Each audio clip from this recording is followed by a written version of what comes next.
Derhalarda bir gün Ertuğrul Bey'imiz gibi bir yiğidin elinden hak etti belayı bulur. Hatta Noyan gibi iblislerde. Lakin en büyük canavarlar içimizden çıkar evlatlarım, içimizden. Bu sözümü sakın unutmayasınız. Allah kardeşi kardeşe, Müslümanı Müslümana kırdırmasın. Her kim ki içer güce birlik, beraberlik şerbetinin katresinden gönenir alemin sinesinde umman olur. Her kim ki düşer ikiliğin çıkmaz yollarına, küçülür alemin sinesinde rezil rüsva olur. Her şeye kadir olan Allah bizleri namerde muhtaç etmesin. Akalınla 5 kelime dua kıldık, kabul olsun. Amin amin diyenler didar görsün. Günahımızı yüce Allah bağışlasın. Hanım hey, canım hey, canlarım hey, evlatlarım hey.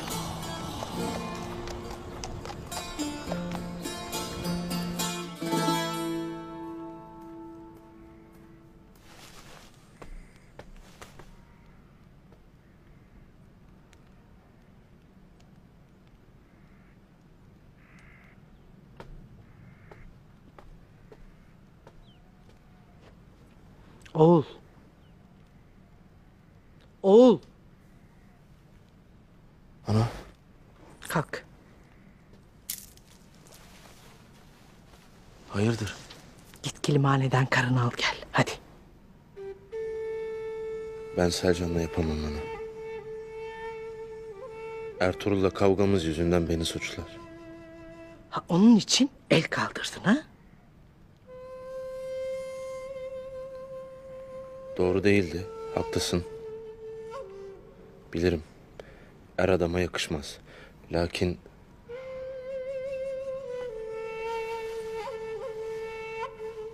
Oğul. Sen beyoğlusun. Sen böyle yaparsan ahali ne yapar? Ha? Sen töremizi çiğnedin. Bizim töremizde kadına el kalkmaz. Hadi git şimdi karını al gel. Hadi. ya Ertuğrul?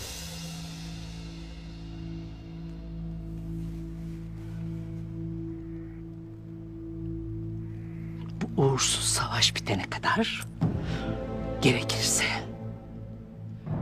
onu ve alplerini sürgüne gönderirim. İnşallah iş oraya varmaz. Sen de gözünü dört aç. Dayının otağından gelecek yanlışlara müsaade etme. Merak etmeyesin ana.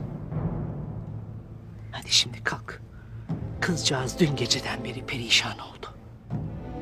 Artık onun hakkında da kararını ver. Böyle gönül kırmakla hiçbir şey halledemezsin. Doğru dersin ana. Hadi bakalım.